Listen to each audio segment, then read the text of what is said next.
Merhabalar saygılı teleseyirciler, sabahlar hayır. Dermatologlar ve kosmetologlar kuz güzellik mevsimi fikirdeler. Çünkü bu gerçekten de yüzümüzün bakımına gelişken zamandır. Ya onu evde nasıl yapmak gerek? Geliniz mütehassıslarımızdan sorap alayık. Her bir özünü sevgen kadın öz güzelliğini saklamak için çeşit türlü kosmetik vasıtalarını kullanmaya başlay. Ama bu yanlıştır.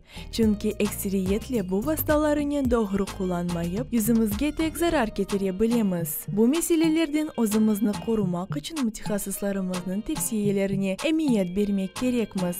Этапы ухода за лицом остаются одинаковые всегда. Очищение, тонизация и увлажнение. Очищаем кожу специальными средствами. Сначала демакияж, то есть если у вас накрашены глазки, мы смываем тушь, губы, затем очищающим средством. Очищающее средство подбирается у специалиста по типу кожи вашего.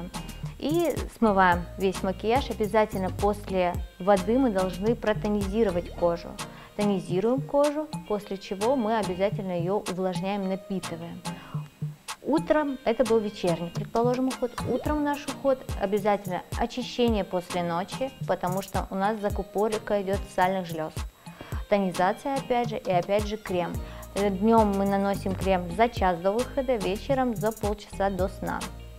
И обязательно, выходя на улицу, в Крыму используется SPF защита. Kuz kelgeninen soğuklarda yakınlaşa. Şunun için çizmalar, kurtka ve koftalarla beraber kosmetik dolabını da dönüştürmek gerek. Kuz aylarında terimizin bozulduğunu sık görmek mümkün. Bu hadise yüz terinin seziklik, kuruluk ve betimizin renkine bağlıdır. Также многие применяют легкие пилинги, скрабируют кожу, максимально увлажняют ее. И, конечно же, обязательно подобрать в осенний период правильный уход.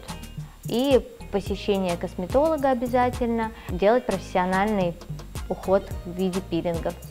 Maska yüzümüzün bakımında mühim bir rol oynay. Onlarını terimiz ziyadece kurumasın dep ve gerek vitaminlerini teminlemek için kullanamız. Şimdiki zamanımızda böyle maskalar her bir dükkanda satıla ama evde de onu tabi mahsulatlardan yapmak mümkün.